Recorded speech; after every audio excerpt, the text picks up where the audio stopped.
அனைவருக்கும் வணக்கம். ஆணவமும் ஆன்மீகமும் அப்படிங்கிறத பற்றி பார்ப்போம்.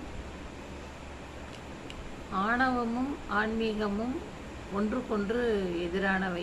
ரெண்டும் சேர்ந்து பயணம் செய்ய முடியாது. ஆன்மீக பாதையில் நம்ம பயணம் செஞ்சோம்னா ஆணவத்தை அறவே விட்டுவிட வேண்டும்.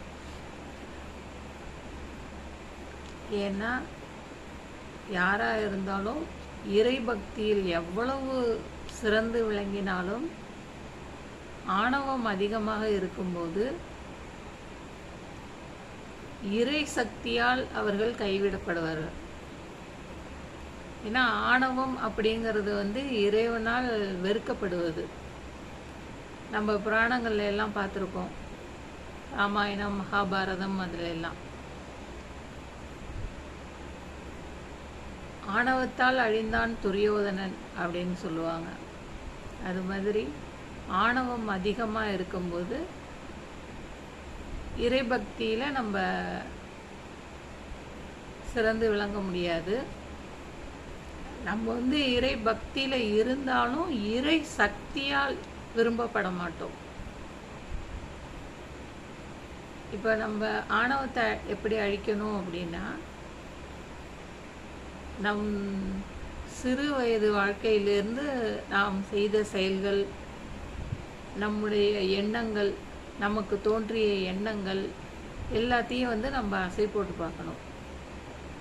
எல்லாமே கரெக்டாக தான் செஞ்சுருக்கோமா, இல்லை மோசமாக கூட நடந்திருக்கோமா, நம் எண்ண ஓட்டங்கள் எப்பயுமே சரியாக இருந்திருக்கா, இல்லை நீதிக்கு புறம்பாக நடந்திருக்கா அப்படிங்கிறத அக்கு வேறு ஆணி வேறு அலசி ஆராய்ஞ்சு பார்க்கணும்.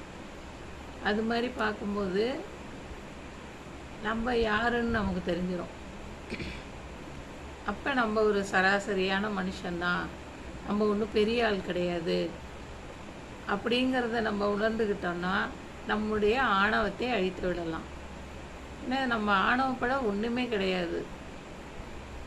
இந்த மாயா உலகத்தில் எதுவுமே நிரந்தரம் இல்லை. அப்படிங்கும்போது நம்ம எதை பெருமையாக நினச்சி ஆணவப்பட போகிறோம்?